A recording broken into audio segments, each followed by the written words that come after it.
Yang percaya bahwa Tuhan adalah sumber kekuatan kita, sorakan haleluya. Haleluya. Yuk tepuk tangan di atas kepala yuk.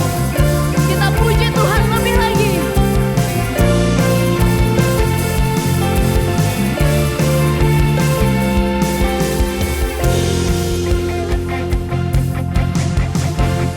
Itu kau kekuatan hidupku,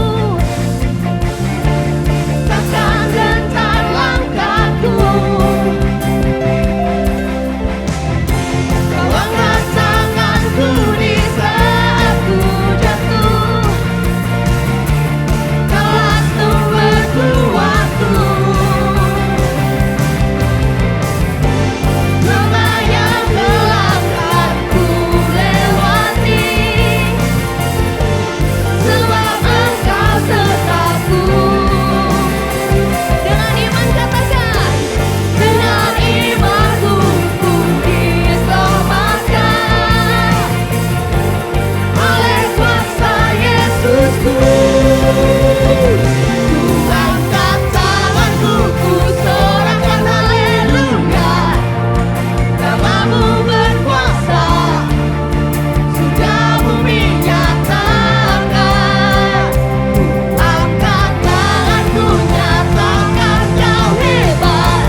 akan memberi pengharapan. Amin. Hanya nama Tuhan.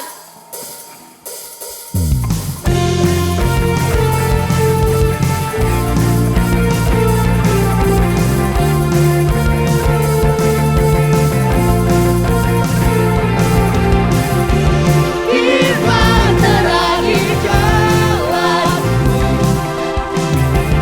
bisa iman di setiap waktu.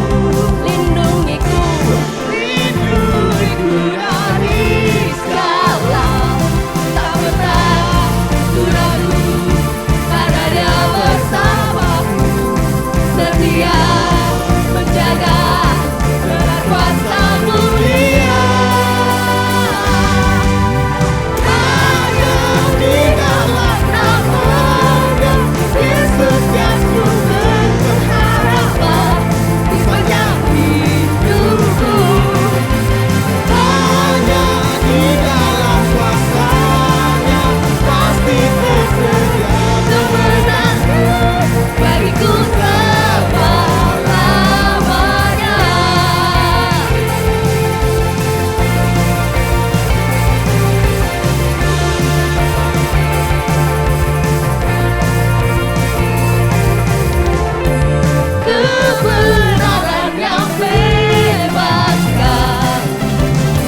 Terima kasih Tuhan.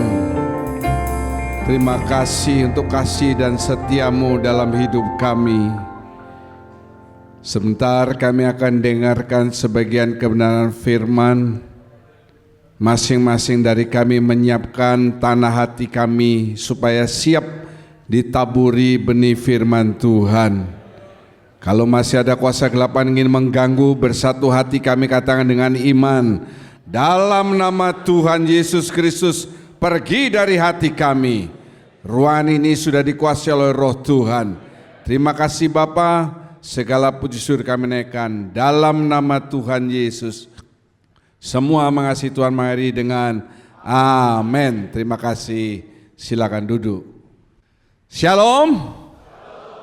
Jika sedang dalam keadaan tubuh yang sehat karena Bapa senantiasa menjaga dan memelihara, mari serukan haleluya dengan suara yang yakin. 2, 3, haleluya. Sekali lagi, haleluya. Puji nama Tuhan. Sekaligus selamat menyaksikan bagi yang melihat melalui online YouTube. Tolong ketik GKJ Family, tekan subscribe bagi yang belum, supaya saudara bisa mendapatkan semua rekaman ibadah kami. Dan yang melihat melalui televisi First Media, kami siaran setiap hari Minggu pukul 7 dan 11.30 WIB, dan hari Senin dan hari Jumat pukul 11.30. Tuhan Yesus memberkati. Saudara-saudara, saya dalam minggu ini mendapatkan kiriman ditulis oleh seorang yang bernama Ascoli Piceno, ya, tahun 1529. Dan di sana dikatakan Cipo non vo, kira-kira begitu karena saya bukan orang Itali. Cipo non vo ini bukan artinya ci kamu, bukan. Itu Bali saudara ya, itu Wayan Ascoli itu. Dan lain sebagainya. Kalau saudara baca ini tidak ngerti, saya artikan saja. Ini dia. Ini ditulis tahun 1500. Sekarang ini menjadi kenyataan dan makin menjadi kenyataan. Mereka yang bisa tidak memiliki kemauan, mereka yang ingin tidak bisa melakukan, mereka yang tidak tahu bagaimana melakukan tidak bertindak, mereka yang bertindak tidak tahu bagaimana seharusnya dilakukan. Itulah bagaimana dunia ini menjadi semakin rusak.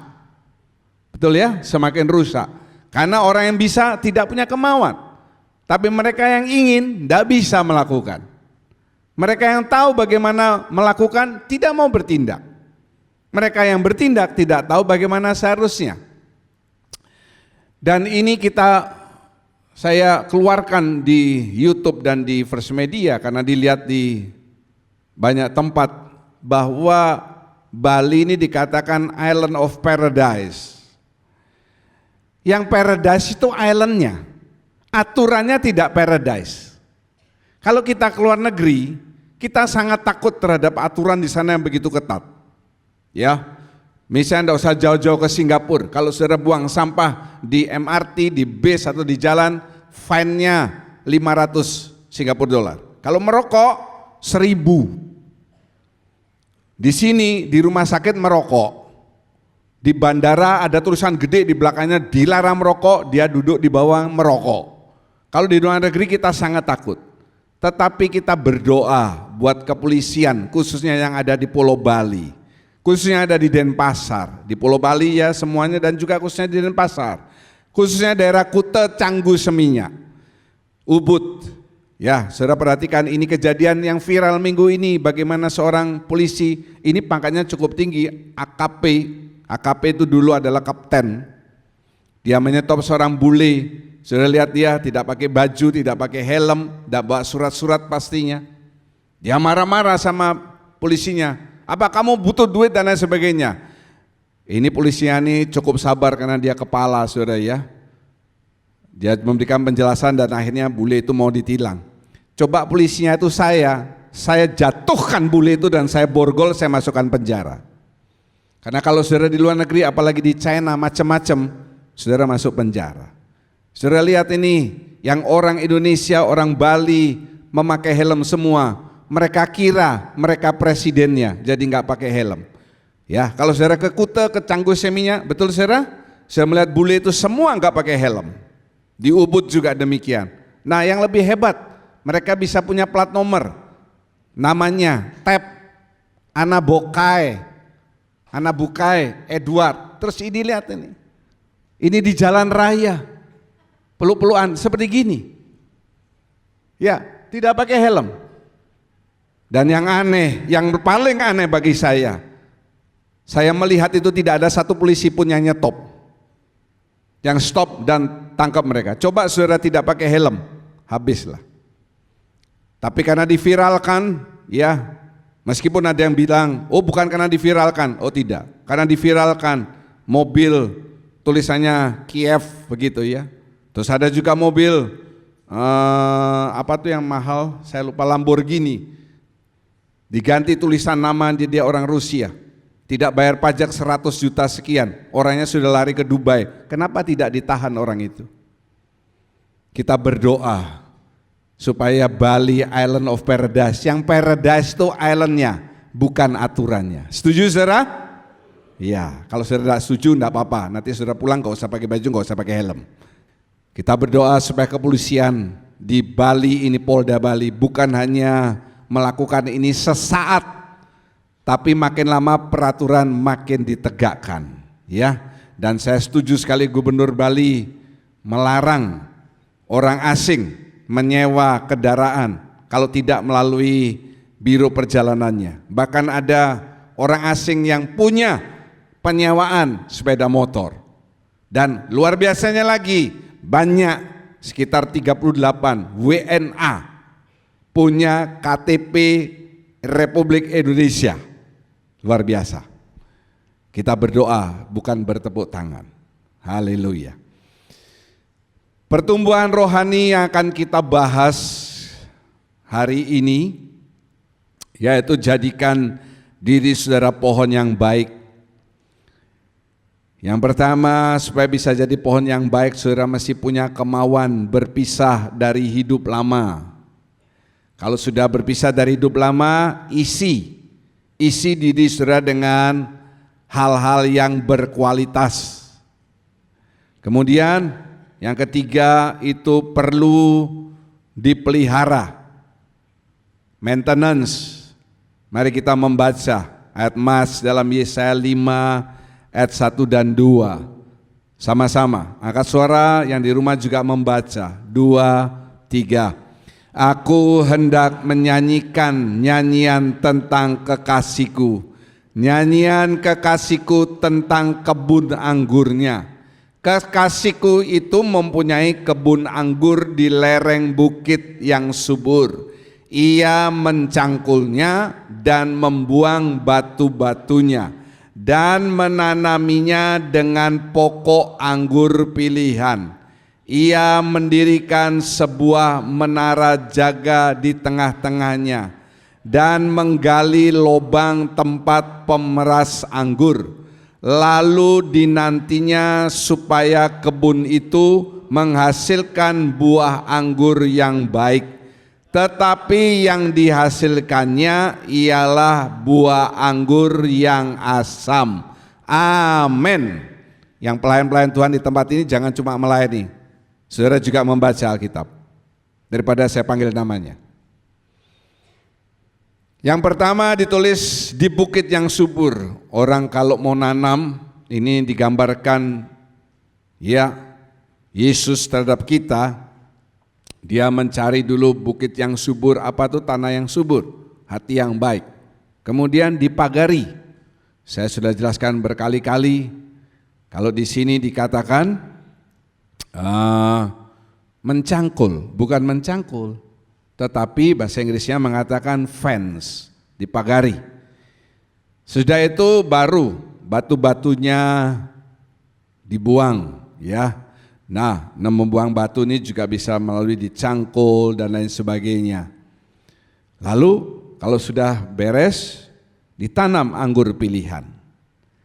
Tentunya kalau sudah dilakukan 4 hal ini, yang dinanti yang terakhir itu adalah lalu didirikan menara penjaga ya, adalah hasilnya.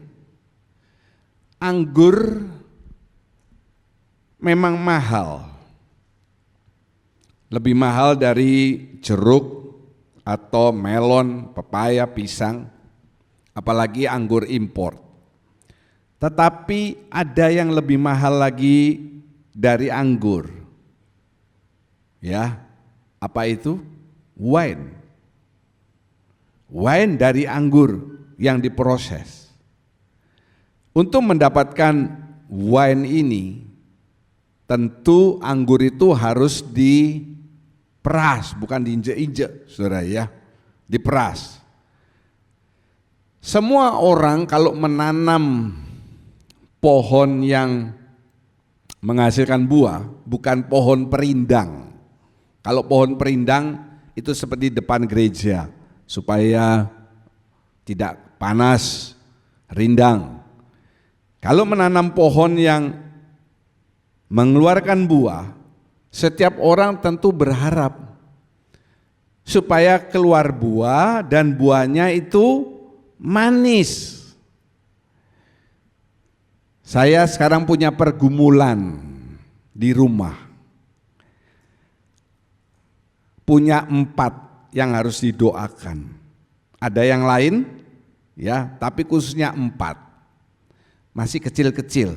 Yang satu sudah jadi pohon segini, saudara. Yang satu dia masih berjuang untuk bisa hidup. Ini dari Bu Feby Ros. Jadi berjuang karena dari luar pulau. Yang 2 ini baru keluar, kecil segini. Apa itu, saudara? Pohon durian, betul. Saudara, dukung dalam doa. Nanti kalau itu gede berbuah, enggak mungkin saya makan sendiri. Saya satu hari palingan 3 atau 4 saja, bukan buah, bukan durian 3-4 biji. Nanti saudara saya bagi-bagi. Tentunya dengan imbalan uang. Jangan main-main, ini yang satu ini ada yang musangking, ya, yang dari Bu Feby ini musangking. Nah, yang ini adalah kingkong, ya, king pokoknya king semua. Saya berharap supaya itu nanti besar. Saya sudah siapkan tempat, saya sudah pernah cerita di khotbah. Kalau sudah agak gede, dia saya pindahkan, saya korbankan pohon yang lain, kerasok itu. Supaya apa? Dia bisa bertumbuh dan berbuah. Dan kalau sudah berbuah, nanti akan tiap hari saya dengan telaten kencing, saudara, supaya manis. Jadi saudara yang dapat buah pohon duriannya, buah duriannya itu makin jinak sama saya. Lalu mikir, kalau itu dikasih Pak John enggak mau, ya siapa yang mau ngasih juga, saudara. Orang keluar buahnya saja belum kok. Demikian juga dengan Bapa di surga. Saudara, orang Israel dilambangkan sebagai dengan pohon anggur. Saudara, ini sekarang orang Israel secara rohani. Saudara sebagai pohon anggur, lambang dari Yesaya ini ya yang kita bahas. Tentu Bapa di surga ingin saudara ini menghasilkan buah. Yang pertama tentu ingin supaya saudara ini bertumbuh dulu. Kalau enggak bertumbuh mana bisa menghasilkan buah? Bertumbuh secara rohani. Yang kedua, menghasilkan buah, itu dulu. Bertumbuh, bagus, oke. Menghasilkan buah, bagus, oke. Cukup? Tidak. Karena belum tentu buahnya itu manis. Seperti kita membeli durian contohnya. Tidak semua buah durian itu manis, betul ya? Ada yang dibuka, tidak enak, pepaya juga demikian.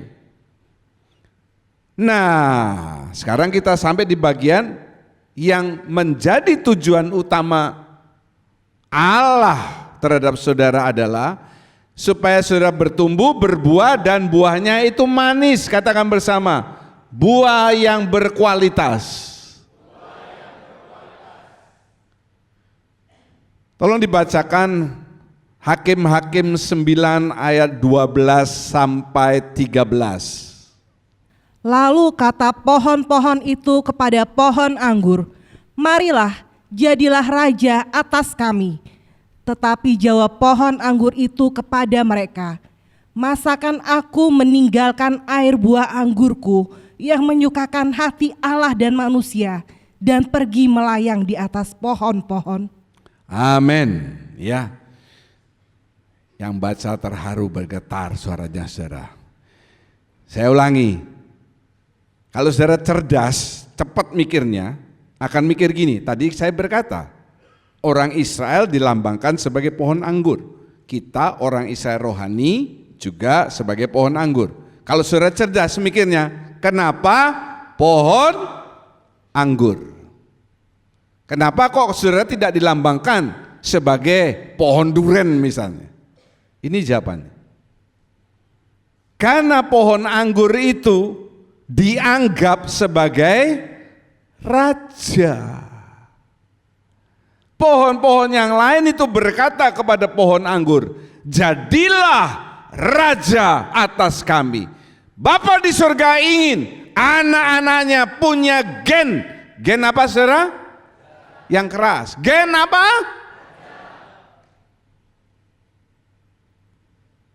Gen raja. Sekarang kita sebagai hamba, tetapi saudara punya gen raja. Pohon-pohon yang lain tuh ngomong sama pohon anggur, jadilah raja atas kami. Ya, tapi pohon anggur tuh menjawab, masakan aku meninggalkan air buah anggurku. Perhatikan yang saya garis bawahi, air buah anggur itu menyukakan, menyenangkan hati orang dan hati Allah. Jadi kita tahu sekarang, Allah suka kepada korban bakaran. Korban bakaran itu mengeluarkan bau yang harum. Sate apa saja. Kambing, sapi, babi, ayam, termasuk sate manusia juga bisa. Ini baunya enak saudara. Ya, nggak ada kita lewat orang manggang sate lalu kita ini, aduh baunya. Sebaliknya kalau saudara lewat jalan Reta itu, Leda apa, Madiputra, ya lalu saudara tarik napas panjang, segar, ya. Mungkin Ismanto kalau lewat daerah sana, enak baunya. Bau apa? Hah? Bau ketek. Kok megang keteknya? Bau sampah. Sekarang kalau air, ternyata Allah itu suka kepada air anggur. Ya. Nah, itu juga menjawab kenapa kalau kita perjamuan kudus hampir di semua gereja memakai air anggur. Perjamuan kudus itu saya cari airnya ya makin lama harganya makin mahal. Lalu waktu satu kali saya ke Tiara saya melihat ini yang biasa kita pakai perjamuan. Saya berpikir bagaimana kalau perjamuan kali depan saya ganti, saudara kan enggak tahu, sudah minum baru ganti, saya ganti dengan bir. Atau ganti dengan whisky, ya. Kalau seperti itu saudara, selesai ibadah Pak Fendi sudah nunggu di tempat depan perjamuan. Dia bawa botol, sisa-sisanya dituangin kan begitu. Jadi kalau saudara minum whisky kecil dia pulangnya nanti saudara, shalom, selamat, Tuhan memberkati saya di depan saudara begini. Iya betul. Iya. Ambro. Karena air buah anggur itu menyukacitakan hati Allah dan hati manusia. Jadi itulah sebabnya Allah melambangkan saudara sebagai pohon anggur. Bukan pohonnya yang Allah senang, tetapi hasilnya. Buah yang luar biasa. Kalau kita makan buah anggur yang gede, makan lalu sepet, wah enggak enak. Tapi kalau manis, dan kalau saudara minum anggur ya, makan buah anggur, itu menenangkan pikiran, percaya saya. Dan membuat tidur saudara itu lebih enak. Wah Pak, saya enggak pernah beli buah anggur Pak, terus belinya buah apa? Beli yang di Bedugul itu apa namanya, buah apa? Hah? Bukan, stroberi mahal, yang kuning itu loh. Markisa. Kalau markisa kebanyakan mencret, saudara. Kalau anggur banyak, tidurnya enak, percaya saya. Coba, masa ya? Saudara coba, kalau enggak pas, kasih ke saya anggurnya. Sebagai orang pilihan Tuhan, ya saudara harus menghasilkan buah anggur. Supaya apa? Menyukacitakan hati Allah. Saya selama ini tidak pernah melihat, terus terang, perkebunan anggur, tidak tahu kalau saudara yang pernah melihat ya. Dan saya bayangkan hanya dari gambar saja, saya bayangkan ini pasti enak. Kalau kelihatannya dia tidak ditanam di sembarangan tempat. Mungkin yang cuacanya 15 sampai 20 derajat begitu. Ya, kalau saudara melihat ini, waduh, rasanya kepingin apa saudara di sini? Mete, lalu dimakan. Ya, Allah juga demikian. Kalau dia jalan di gereja ini, ibaratkan dia jalan di tengah-tengahnya ini, di mana kiri kanannya saudara-saudara sebagai pohon anggur menghasilkan buah anggur yang berkualitas. Yang setuju katakan haleluya. Jangan dia lewat di tengah-tengah gereja ini lalu dia mendapati gak ada buahnya. Bukan karena belum musimnya, bukan karena memang gak berbuah. Konsekuensinya itu ada. Jangan kita berbangga, oh berarti saya punya gen raja, diibaratkan pohon anggur, menghasilkan buah anggur. Pohon anggur itu ingin dijadikan raja pohon. Ada konsekuensinya. Apa? Iblis tidak senang. Setiap anak Tuhan yang maju rohaninya,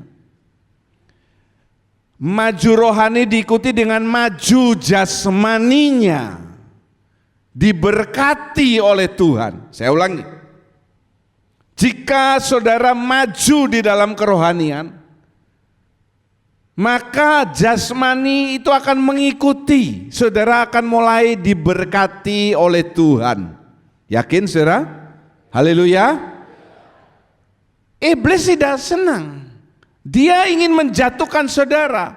Menjatuhkan lewat dua cara. Yang pertama, saudara dibuat bangkrut, dibuat payah dalam usaha saudara, dibuat payah dalam perekonomian saudara. Dan yang kedua yang lebih berbahaya, iblis makin memberkati saudara, bukan Tuhan tapi iblis yang memberkati saudara. Bisa Pak iblis memberkati? Sangat bisa. Kita kan tahu dunia sekarang di bawah penguasaan roh jahat. Dia sangat bisa memberkati saudara. Dan berkat yang turun dari iblis itu pasti menjauhkan saudara dari Tuhan. Dan ujung-ujungnya dikatakan saudara adalah mengalami degenerate, penurunan. Oke lah, secara ekonomi saudara makin meningkat. Yang dulu sepeda motor sekarang sudah jadi pesawat terbang. Ya, yang belum pesawat terbang cukup saudara bikin pesawat terbang mainan dari kertas. Yang dulu saudara kos, kamar kecil, sekarang kontrak rumah gede, bahkan bisa beli rumah. Tuhan senang. Kalau itu berkat dari dia, dia senang. Itu menandakan saudara maju jasmani karena saudara dalam hal rohani saudara juga maju. Tapi jangan sampai berkat yang datang itu lalu diganti dengan berkat dari iblis. Apa itu berkat dari iblis? Memisahkan saudara dari Tuhan. Berkat dari Tuhan tidak memisahkan saudara dari Tuhan. Saudara pakai itu untuk pelayanan pekerjaan Tuhan, untuk ini, untuk itu. Seperti tadi anggota-anggota Kersel, dari 4 Kersel yang menyumbang, mereka menyisihkan uang mereka, menyumbang untuk perbaikan gereja dan lain sebagainya. Lupa kok tidak semuanya dipakai dari kas pemeliharaan gereja. Loh, kita tahu sekarang sejak Covid kas pemeliharaan gereja masuknya 1 bulan belum tentu ada masuk kan Pak Putra? Belum tentu juga masuk. Sekarang ini mulai saya galakkan lagi siap Kersel, ya tetapi hanya 1-2 Kersel saja. Kalau berkat dari iblis itu menjauhkan saudara dari Tuhan. Pekerjaanmu ditambah, uangnya ditambah. Lemburnya ditambah, uangnya ditambah. Lembur apa yang paling tambah banyak uangnya? Hari Minggu. Lupa orang kan perlu makan. Iya, orang perlu makan. Firman Tuhan makanan, kalau tidak bekerja jangan makan. Tetapi firman Tuhan saudara pegang, ingat dan kuduskan hari Sabat. Itu hukum yang utama. 10 hukum Allah itu yang utama, itu loh. Kalau saudara melihat di sini ayat 13, menyukakan hati Allah dan manusia. Saya cari tahu bagaimana supaya menyukakan hati Allah dan juga hati manusia, kan begitu. Yang di sini jadi raja, oke, kita punya gen raja. Yang kedua, menyukakan hati Allah dan manusia. Bagaimana cara kita bisa menyukacitakan dua ini langsung? Hati Allah dan hati manusia. Dibacakan 3 Yohanes 3:4, karena cuma satu fatsal saja. 3 Yohanes ayat 3 dan 4.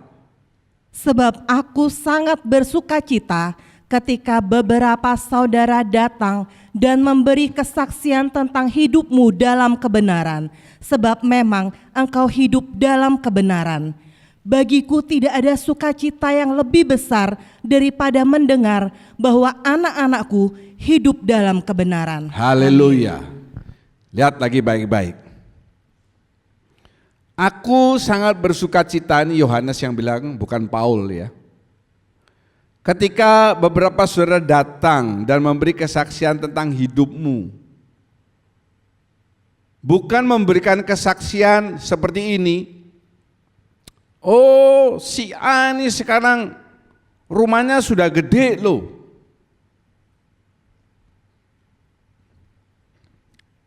Si B ini sudah jadi manajer bahkan direktur.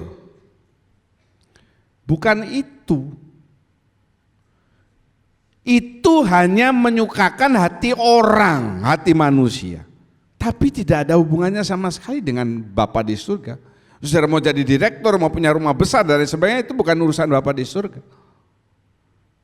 Tapi kalau orang itu bicara, waduh, si A ini saya melihat mengalami perubahan drastis. Dulu dia ngerokok, minum, ya. Istrinya suka utang-utang ke sana sini. Weh, 5 tahun enggak ketemu. Saya kaget loh. Dia bau asap rokok aja alergi. Minum diganti dengan minuman sehat. Istrinya bukan utang-utang, tetapi malah memberikan piutang, memberikan sumbangan. Anak-anaknya juga. Waduh, dulu saya tahu tuh anaknya tuh ya, nakal. Pernah lo ditangkap polisi. Loh, sekarang saya kaget. Anaknya sekolah teologi. Berita itu yang pertama membuat hati Bapa di surga itu senang. Bukan perubahan secara jasmani yang dipentingkan oleh Bapa di surga, bukan. Oh, dia sangat bisa memberkati saudara. Jangan saudara ragu-ragu. Haleluya. Saudara ingat cerita saya minggu lalu tentang seorang pendeta besar yang dikasih kresek kecil pulang dari gereja. Masih ingat? Apa isi kreseknya? Ayo, ini kuis saudara. Kos kaki. Kenapa dikasih kos kaki? Karena kos kaki pendetanya itu longgar sudah lama. Saya cerita itu saya tidak tahu saudara, saya tidak tahu. Salah seorang anggota saya yang duduk di tempat ini, dia sudah membawa kresek kecil untuk saya. Luar biasa enggak? Saya waktu khotbah itu saya enggak tahu.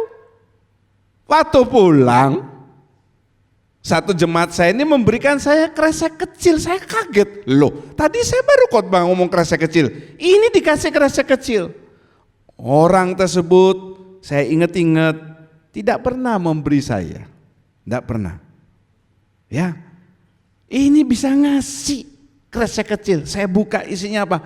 Bukan kos kaki saudara. Kenapa? Karena Tuhan tahu saya nggak butuh kos kaki. Kos kaki saya ini Gucci saudara, sumbangan dari salah satu anggota di tempat ini. Gucci bukan Gucci palsu.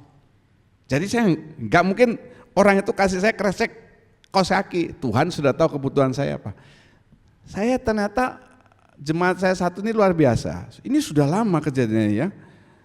Gimana saya lupa kejadiannya, pokoknya saya ngomong saya suka sama permen ini. Itu saja, udah lama. Waktu saya buka kreseknya, saya lihat ya, satu pak permen yang saya suka itu. Luar biasa loh saudara. Ya, luar biasa. Pokoknya saudara, sukakan hati Allah. Urusan yang lain itu urusan kecil bagi Tuhan. Kok masalah kosaki? Kesehatan sakit saudara, Tuhan akan tolong. Haleluya. Saudara, masalah ekonomi, kecil bagi Tuhan.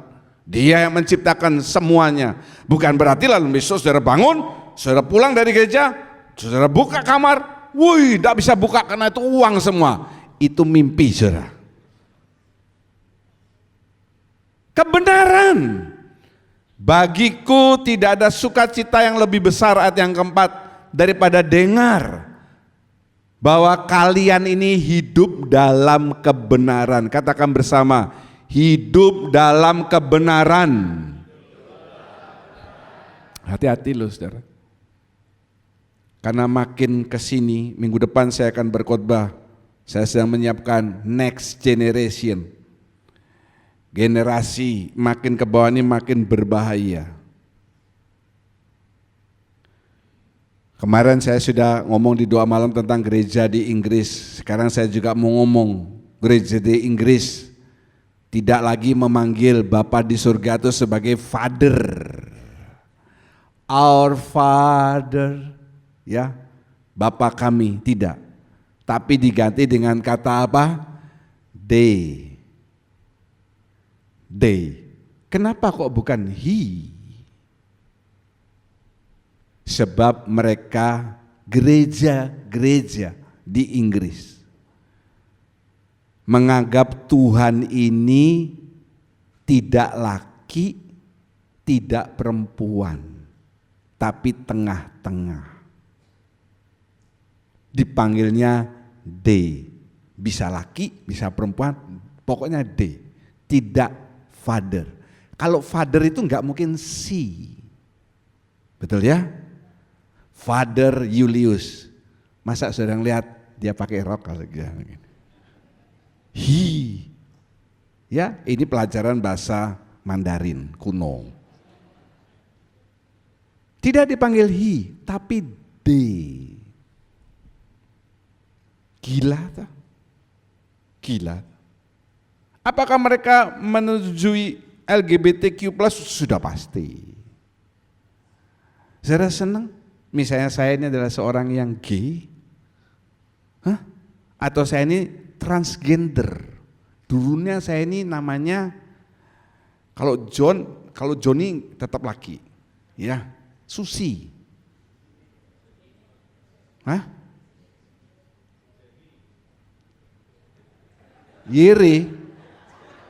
Iri itu memang nama kecewek-cewekan saudara. Saudara, Tuhan mengubahkan hidup saya. Dulu saya namanya Susi. Sekarang Tuhan merubah saya menjadi John. Dulu saya namanya adalah Pauline. Sekarang Paul. Nah itu bisa. Kalau John, Johnny enggak bisa. Ya. Enggak lucu tak? Banyak penyesatan yang terjadi saudara. Hati-hati. Tipis bedanya. Nanti orang akan digiring, gak tahu lagi mana yang benar, mana yang salah. Sekarang membedakan barang KW satu dengan yang asli tipis. Buktinya banyak artis-artis di Jakarta yang tertipu. Betul kan? Masuk di berita, ditipu miliaran, beli tas. Ternyata itu KW. Lagi nggak tahu betul, nggak tahu enggaknya ya. Saya cuma dengarkan saja cerita anaknya Bu Linda. Bu Linda demikian makmur, diberkati Tuhan, anaknya juga makmur, gede. Siapa nama anakmu? Marcel. Saya lihat ya, Marcel, yang kenal Marcel, gemuk ya, montok begitu. Ini kayak ayam lehoren. Pulang sekolah dibuntuti orang. Dia merasa dia makin cepat jalannya, orangnya juga makin cepat. Dia lari, orangnya ngejar. Yang kedua, Jesse. anaknya Pak Robi. Betul nggak cerita ini Pak Robi? Jessica pulang sekolah, ya, dibuntuti orang. Dia makin cepat jalannya, makin cepat juga orang yang ngejar. Dia lari masuk ke dalam rumahnya, ya, lalu masuk ke dalam rumah. Anjingnya menunggu dan burung-burung. Orang itu mengurungkan niatnya. Hati-hati loh saudara. Saya kemarin memberi nasihat kepada satu keluarga, hati-hati anakmu, tingkat kejahatan tuh makin tidak karuan. Bukan hanya waspada anak gadismu sekarang, bukan hanya memperhatikan dia takut dilecehkan, diperkosa. Anak lakimu gendut ini bisa diculik. Saya masih simpan videonya, kalau saya putar saudara nanti tidak bisa makan. Di Indonesia, di Kalimantan, ya, anak-anak dibunuh, bukan dibunuh, diambil organnya, tapi tidak dibunuh. Dikuliti hidup-hidup, diambil organnya hidup-hidup, sampai dia mati kehabisan darah. Di Kalimantan. Kok bisa di Kalimantan? Ya, Marcel atau Jessia dibawa Kalimantan, kan begitu kan bisa saja. Hati-hati saudara. Makin banyak penyesatan. Karena itu saudara mesti tetap tekun di dalam membaca Alkitab, dengar pengajaran yang benar. Saudara tidak mungkin tersesat. Haleluya. Jangan banyak-banyak nonton video-videonya pendeta sini, pendeta situ, meskipun dia pendeta besar sekalipun. Banyak pendeta-pendeta besar yang membuat kontroversi dan mengeluarkan doktrin sendiri, mengatakan neraka tidak ada, mengatakan ini dan itu. Pendeta besar membela bahwa Ferdi Sambo dan istrinya tidak bersalah sama sekali, Joshua yang bersalah.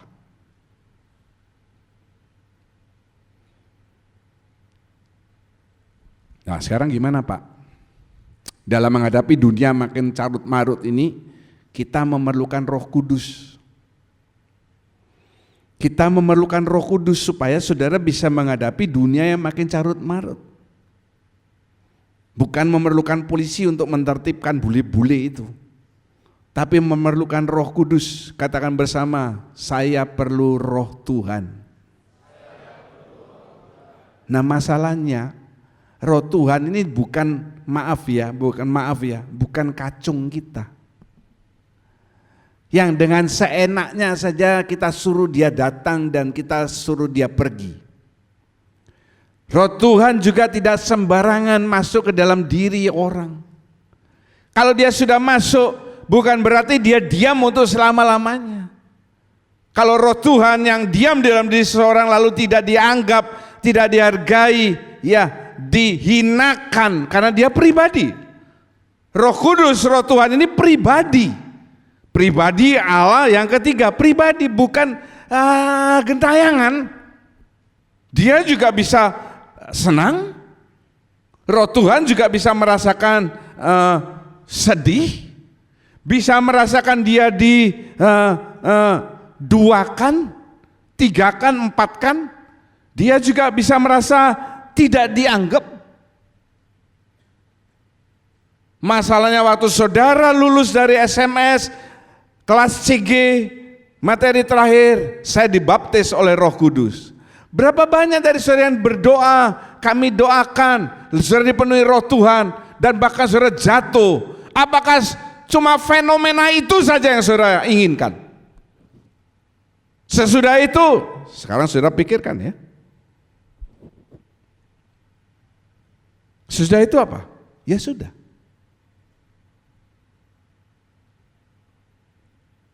Kapan dipakainya bahasa roh saudara?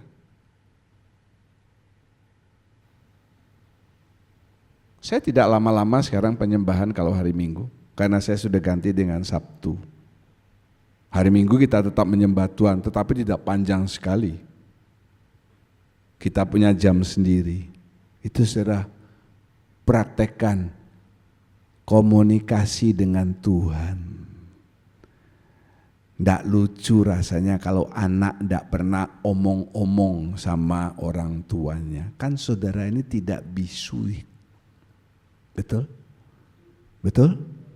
Tidak bisu, lidahnya ada. Kenapa kalau saudara ngomong sama orang sekian ribu kata sehari sama Bapa di surga, ndak pernah ngomong. Saya sering berdoa kok Pak. Mau makan, mau tidur, mau pergi, mau apa, itu bukan doa, itu saudara minta tolong. Pernah saudara pakai menyembah Tuhan, memuliakan Tuhan, membesarkan namanya. Saya rindu pemain musik naik ke sana. Cepat. Tutup dulu catatan saudara. Berembuslah Roh Kudus di tempat ini. Mari kita segera praktekkan dan undang dia. Supaya dia betah ada di dalam hidup saudara. Bukan cuma teori dan saudara dengar firman pulang begitu saja. Minggu depan ya begitu saja.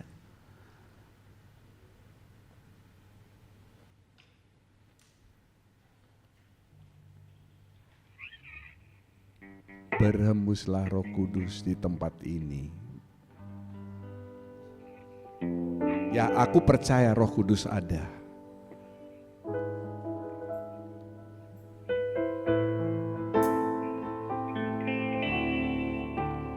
Berhembuslah Roh Kudus di tempat ini. Berhembuslah Roh Kudus dengan kuasa-Mu. Pulihkanlah gereja skala terkecil itu saudara, bukan gereja Kristus jawaban. Berhembuslah, berhembuslah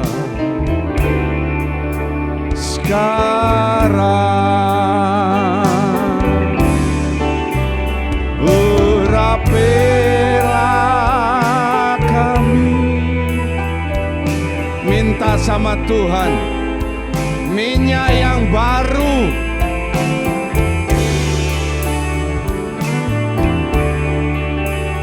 Dengan hadirat-Mu kami rindu Tuhan, melihat kuasa-Mu dicurahkan di tempat. Saudara, ini sekarang persoalan pribadi, bukan persoalan keluarga. Ya, Roh Kudus tidak turun kepada satu keluarga semuanya, begitu enggak. Saudara pribadi, gak usah pusing kiri kanan saudara. Urusanmu sekarang dengan Bapa di surga. Adakah pintu surga itu sekarang terbuka di hadapan saudara? Atau tidak ada pintu surga di depan saudara? Itu masalah saudara. Tidak usah pikir kiri kanan. Arahkan hati saudara ke Babada. Roh Tuhan supaya dia mau masuk, tinggal, menetap dalam hati saudara. Urapilah kami dengan minyak baru, penuhilah kami dengan hadirat-Mu. Kami rindu Tuhan, melihat kuasa-Mu dicurahkan di tempat. Berhembuslah Roh Kudus, berhembuslah Roh Kudus di tempat. Nyanyikan.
serukan, kami rindu dengan kerinduan saudara. Kami rindu Tuhan, melihat kuasa-Mu dicurahkan di hati kami.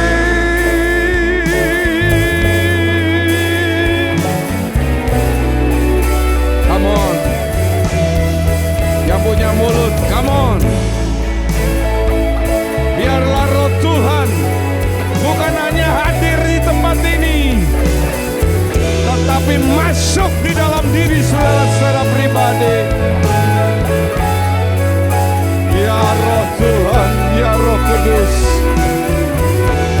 mengalirlah, mengalirlah, mengalirlah, penuhi setiap hati, penuhi setiap hati yang merindu. Ya rata malawa lama kiri kili ala palawa, uriti kili miri lele ala para lama lawala, ere kili lele ala pala mala sikit ya rawa lawala malawa, uriki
terima kasih Tuhan.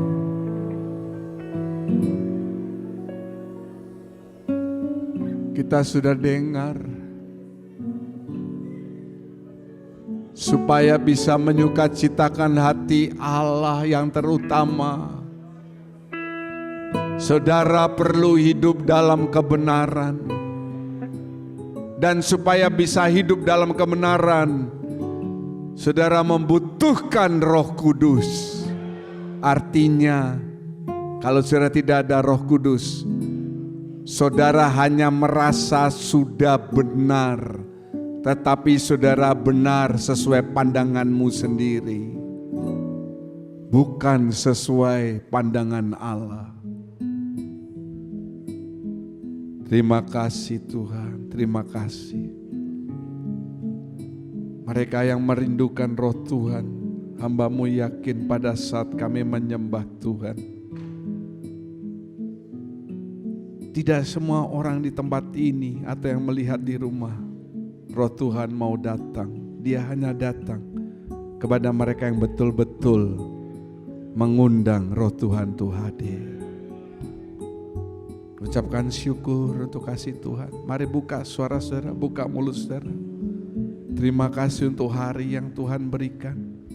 Terima kasih Bapa. Dalam nama Tuhan Yesus kami berdoa dan menyembah Tuhan. Amin.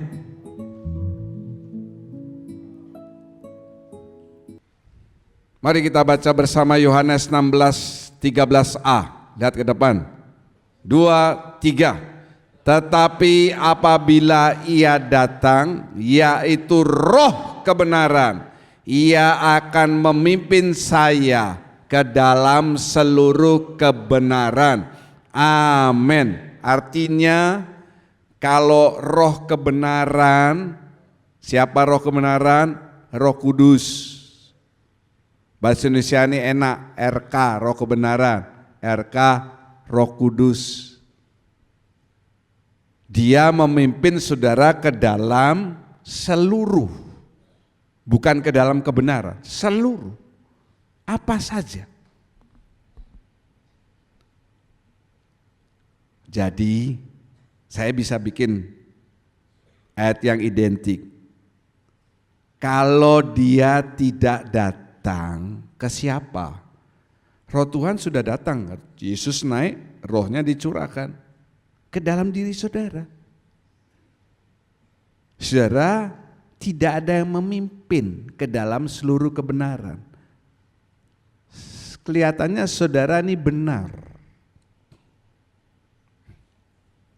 Yule, bolak-balik, saya kasih contoh seperti ini. Kita bergandengan tangan, ya.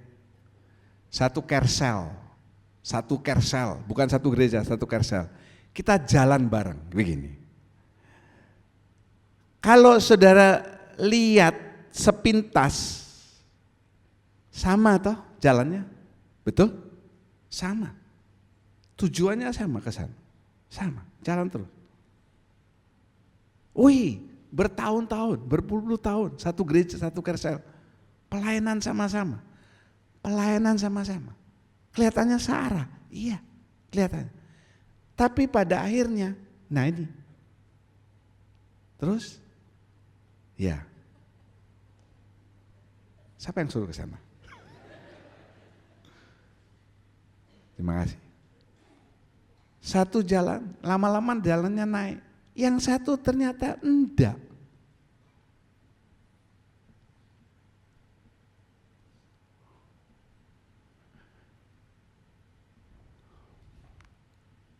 Jalan di Simpang Siur, kalau saudara bukan orang Bali, nggak tahu. Dari arah airport sampai di Simpang Siur, ya, yang ini sama jalannya, sama. Satu turun, betul? Satu ke situ. Satu bisa balik ke Kute, KFC, Gelael, atau ke jalan raya apa itu, Gusti Ngurah Rai. Satu ke Sunset Road. Dari sana kelihatan sama. Hati-hati loh, saudara. Loh, saya sudah 35 tahun loh ikut Tuhan. Tidak peduli berapa tahun saudara ikut. Kelihatannya sama. Yang satu ada roh Tuhan, roh kebenaran, yang satu enggak ada. Bisa jadi dia ngikuti saudara. Karena gandengan tadi loh, sama. Apakah gandengan dibawa terus? Suami istri cintanya setengah mati. Apakah kalau mati satu-satunya ikut mati juga? Mana mau.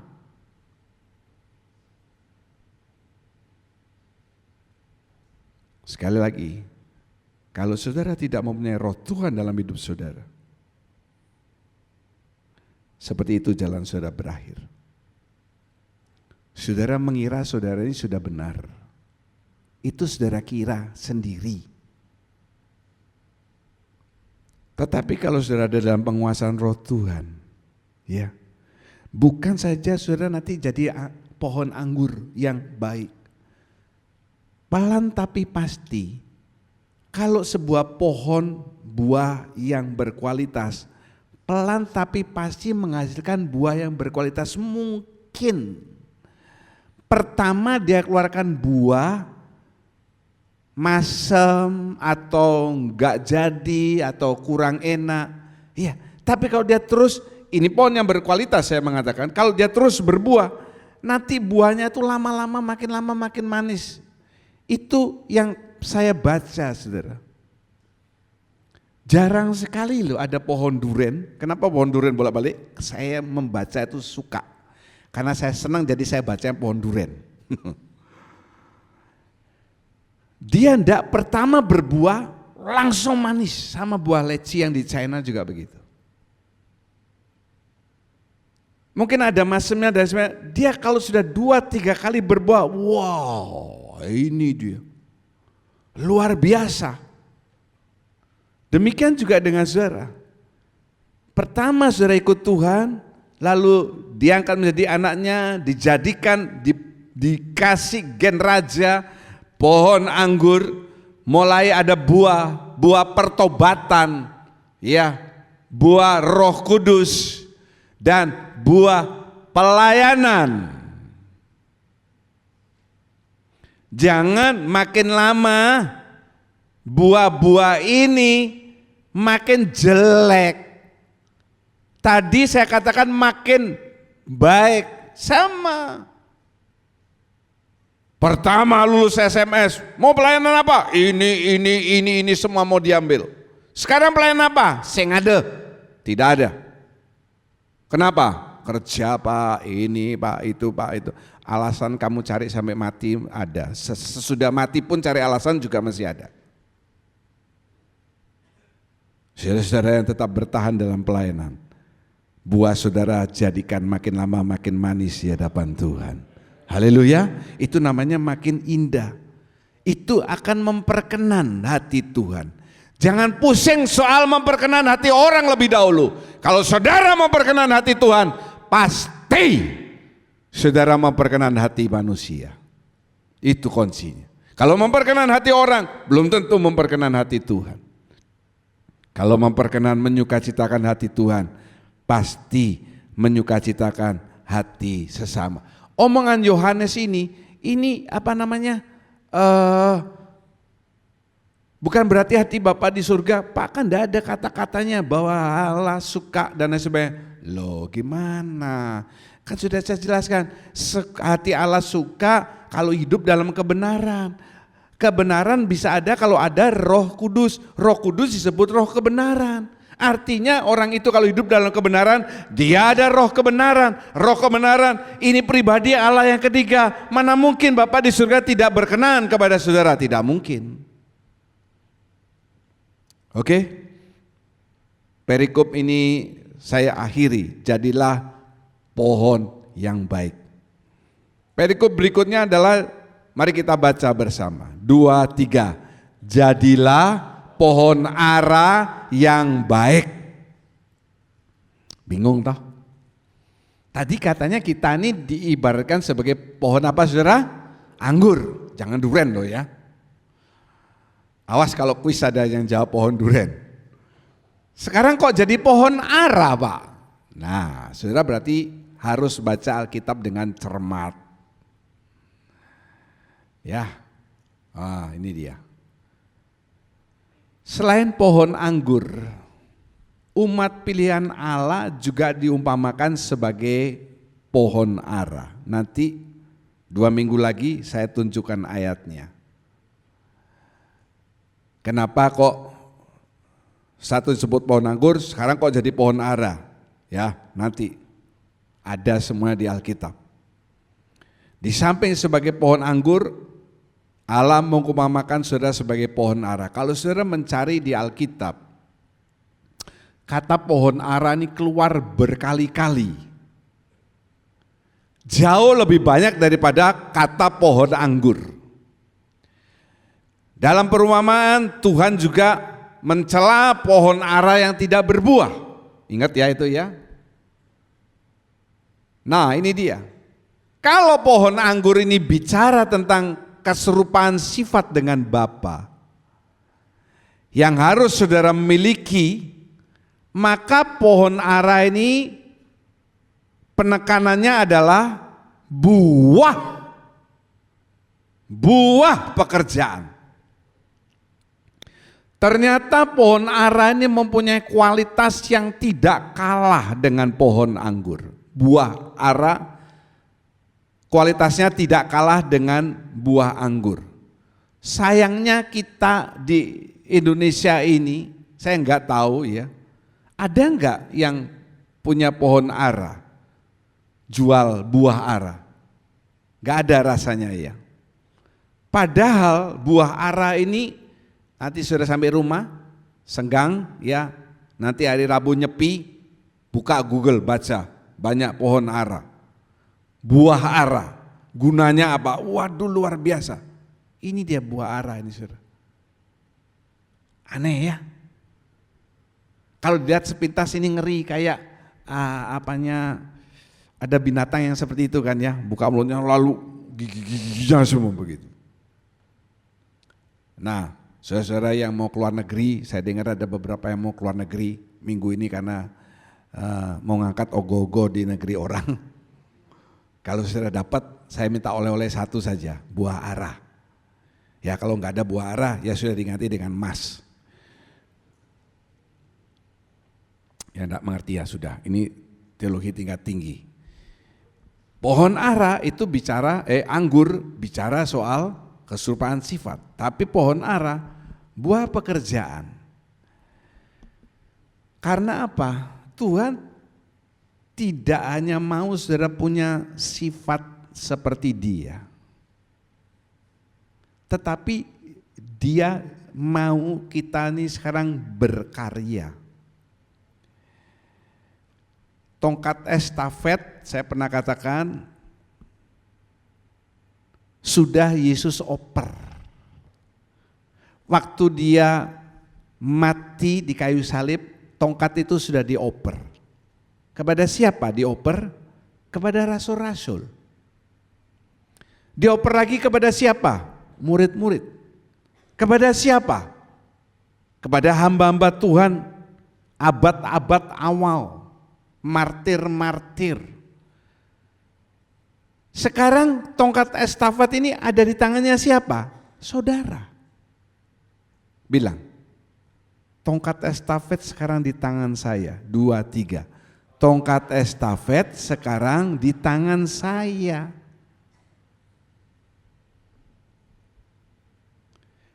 Kira-kira saudara mau ngoperkan lagi?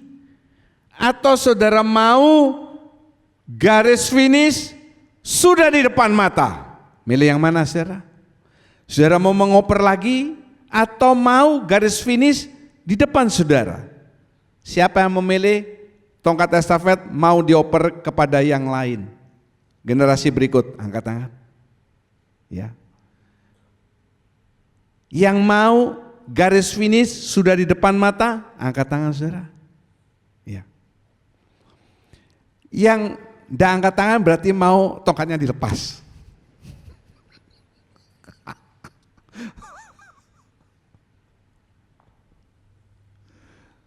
Tentu yang cerdik akan memikirkan bahwa Tuhan segera datang, yang artinya garis finish di depan mata. Tidak usah nunggu kita oper kepada generasi berikut, aduh kelamaan. Garis finish di depan mata, ini saudara pemegang tongkat estafet terakhir. Anak-anakku gimana Pak? Nah nanti dengar minggu depan. Yesus sudah berlari demikian luar biasa, rasul-rasul semuanya mati syahid luar biasa, martir-martir, wah lebih sengsara lagi, mati mereka macam-macam caranya. Kok kita mau yang lain sudah lari ya? Saudara pemegang tongkat estafet terakhir, lalu saudara jalan. Tidak ada olahraga jalan estafet, tidak ada.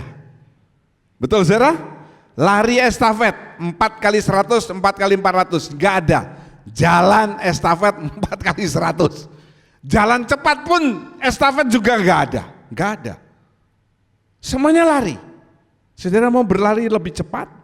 Biasanya kalau kejuaraan dunia seperti begitu yang saya lihat berkali-kali, pelari terbaik dari setiap negara, dari setiap tim ditaruh di yang mana saudara? 1, 2, 3 atau yang keempat? Yang keempat. Perenang juga gitu, estafet. Yang paling baik dari 4 orang ditaruh yang terakhir. Tuh. Jadi kita ini harus berlari lebih kencang dari yang mendahului kita. Kenapa? Karena sekarang tantangannya lebih besar dari dulu. Dulu alon-alon asal kelakon is okay. Besuk penginjilan pakai sepeda it's okay. Sekarang besuk penginjilan pakai sepeda ditabrak motor, diserempet motor. Siapa yang nyerempet? Saudara. Ya.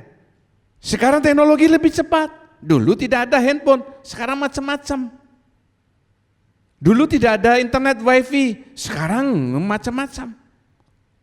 Luar biasa. Kita tantangannya makin besar. Larinya juga harus makin lebih sungguh-sungguh. Karena apa? Tantangannya lebih gede. Anginnya yang datang lebih besar. Saudara mesti lebih berusaha. Lari lebih sungguh-sungguh. Hasilkan buah pelayanan lebih sungguh-sungguh. Khotbah ini hanya bagi saudara-saudara yang dengar respon dengan benar. Kalau tidak, ini cuma sekedar cerita saja bagi saudara. Tuhan Yesus memberkati.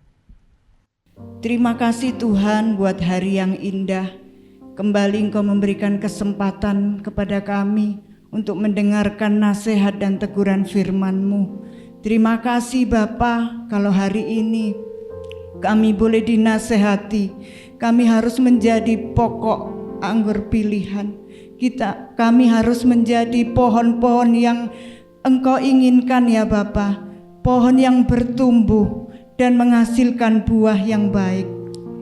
Biarlah kehidupan kami menjadi dupa yang harum di hadapan-Mu, menjadi berkat bagi sesama kami, sehingga kehidupan kami boleh menyenangkan hati-Mu.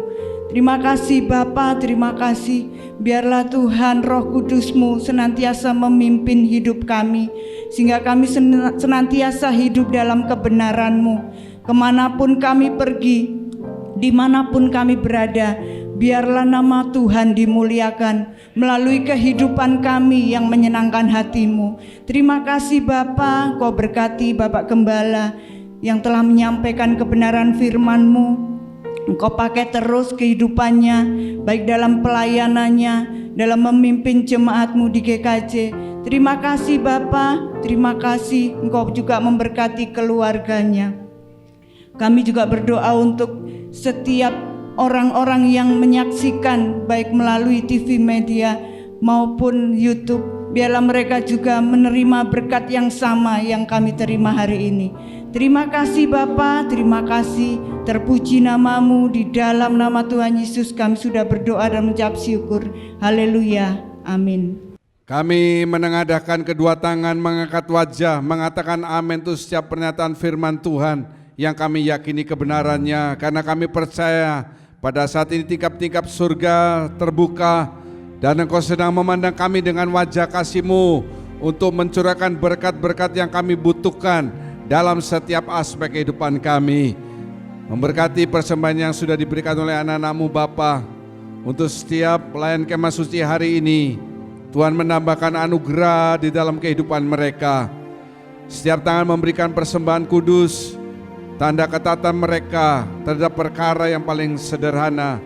Sebaliknya janji-janji Tuhan yang ya dan amin itu akan digenapkan dalam kehidupan-Mu. Terima kasih Bapa, melindungi kami dalam minggu ini menghadapi gelap, sepi. Di saat itulah kami boleh banyak punya waktu untuk berbicara dengan Tuhan. Lindungi kami, jauhkan dari segala kuasa kegelapan ingin mengganggu, roh-roh jahat. Kami tahu pasti roh Tuhan yang ada dalam hidup kami lebih besar dari roh yang ada di dalam dunia ini. Terima kasih Bapa untuk mereka yang bepergian keluar kota, keluar pulau, luar negeri sekalipun, berangkat dengan selamat, pulang dengan perlindungan Tuhan dengan selamat. Terima kasih pada akhirnya saudara-saudara yang kekasih, Tuhan memberkati engkau, Tuhan melindungi engkau, Tuhan menyinari engkau dengan wajah-Nya, Tuhan memberi engkau kasih karunia, Tuhan sedang menghadapkan wajah-Nya kepadamu untuk mencurahkan damai sejahtera. Segala puji dan syukur kami naikkan dalam nama Tuhan Yesus Kristus. Kami berdoa dan mengucap syukur. Haleluya. Kiranya Engkau